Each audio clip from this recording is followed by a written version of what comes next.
It's been nearly a year since Hamas attacked Israel and inflamed the Jewish state, taking hostages. It was on October 7th that hundreds of gunmen infiltrated communities near the Gaza Strip. About 1,200 people were killed, and more than 250 people were taken as hostages. Since then, more than 41,000, some estimates over 150,000 Palestinians have been killed, and Gaza has been smashed by the IDF, leaving little standing. There have been many false starts when it comes to a ceasefire. Negotiators always seem to walk up to the finish line, unable to cross it. So, if the devil is in the details, what are they? What is stopping the two sides from laying their weapons down? With us to explain is Hussein Ibish, a senior resident scholar at the Arab Gulf Institutes. Thank you for joining us. No, it's great to be here. So, what do you think is stopping these negotiations? It sounds like we hear that they fell apart for whatever reason, and then months later it turns out Netanyahu had a last-minute demand that couldn't be met or he rejected the deal. What do you make of where we stand now with the path to peace? Okay, I mean, the main reason, big picture, is that neither leadership set wants an agreement badly enough to get one. Netanyahu doesn't want one at all, and Hamas might take one if it was useful to them, but they don't mind the war continuing, especially since now it's become increasingly on the terms they wanted, which is an insurgency versus a counterinsurgency rather than Israel going through the whole territory, blowing up everything of value above ground. So the main sticking points, to be specific, are not how many Palestinian prisoners, but which Palestinian prisoners would be released. Would Hamas get their most cherished leaders back, or would they get some like common criminals and car thieves or people simply arrested for no reason and held for long periods of time? There are lots of those Palestinians in Israeli detention. So that's one sticking point.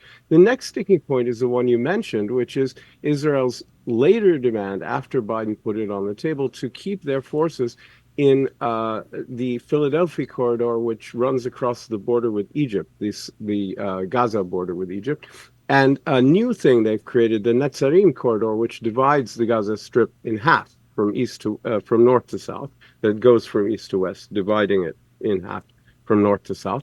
And the third sticking point is what happens when the 6-week ceasefire is done. Biden's plan calls for it to continue and negotiations for phase two to go on as long as each side is living up to the ceasefire. Israel's current position is no, when the clock is done and 6 weeks are over, we have the right to start the war again willy-nilly. And so those are the main sticking points. On Wednesday, Hamas's negotiation team did meet with some negotiators in Doha. They previously were left out of negotiations there, where the U.S. was the primary group trying to get a ceasefire deal, back in the winter at least.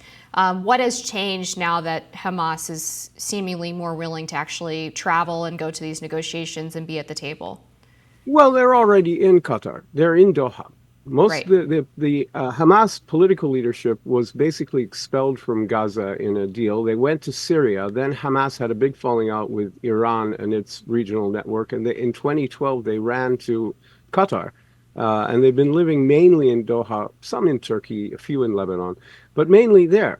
So that's one of the reasons that Qatar has been important in all of this, is that it's a friendly route to get to Hamas. And Egypt constitutes a second one, more unfriendly one, but because they have that shared border between Sinai and Gaza, then they have an ongoing dialogue with Hamas, an unfriendly one. So the Qataris, have been helpful in communicating with Hamas, but also Hamas has either been there either directly or indirectly, or sometimes they excluded themselves. Like there was this big meeting in Egypt, where it was supposedly the final chance to get a deal.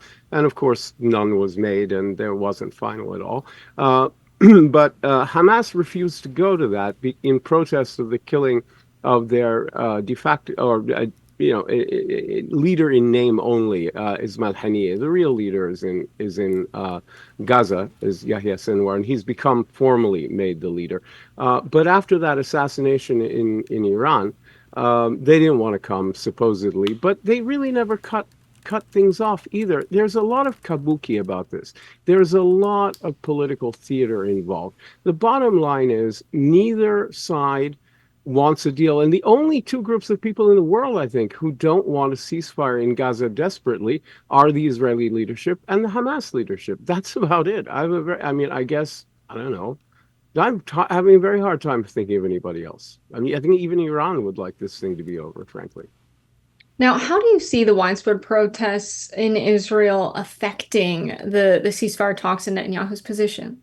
Well, it's put a lot of pressure on him to do a deal, but he has even more pressure from within his cabinet because some of the really hawkish cabinet ministers around him, particularly Bezalel Smotrich, the finance minister, and a guy called Ben Gvir, who's a national security minister or something to do with security. They have dozens of people with security in their names, but he's another super hardliner. These are Jewish supremacists, openly racist, openly annexationist and expulsionist, and brimming with hatred of everything Palestinian. And they've been very clear that they will leave the coalition if he makes a deal.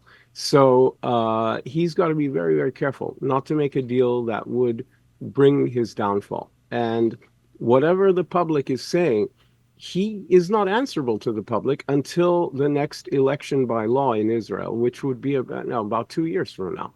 And he's in no inclination to go to the polls unless he feels more comfortable than he does at the moment in his chances.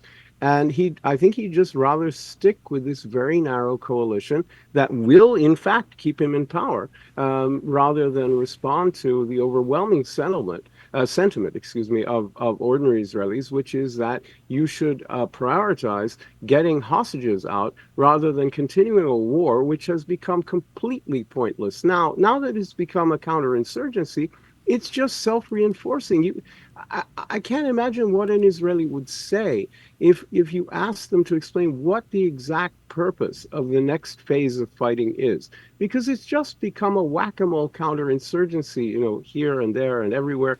Little bits of Hamas crops up, they smash the place up, kill a bunch of people and leave. It's self-reinforcing. It has no other point. It's just an end in itself.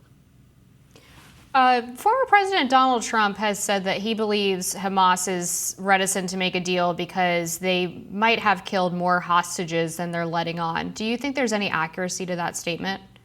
No, I don't. I don't think Trump has a clue what he's talking about with this issue. What I think is the case is that there are a lot more hostages that are dead than anyone wants to admit. Right now, you get a figure of 70 sometimes, but when people let their guard down, they say, well, it's probably more like 40 that are alive.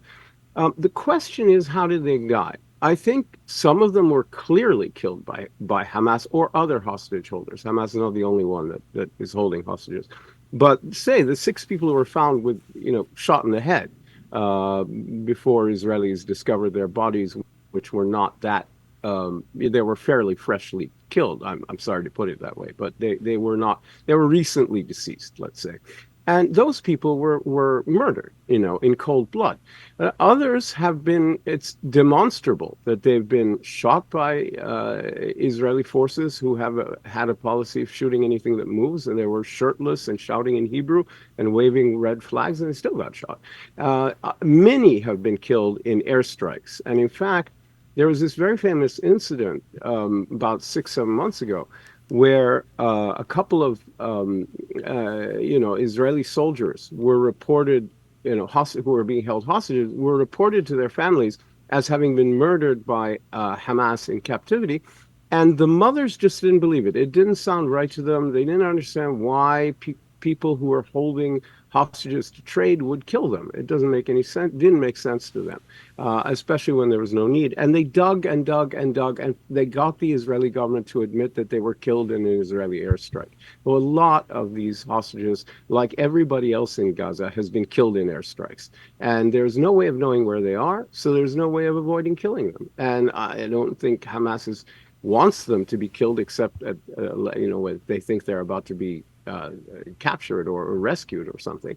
But at the same time, there's no way of them protecting them either. So, there's a lot of gray area about how many hostages are left alive and how most of the ones who died. But I think you'll find in the long run that they died like most of the people in Gaza did under the rubble of bombardment.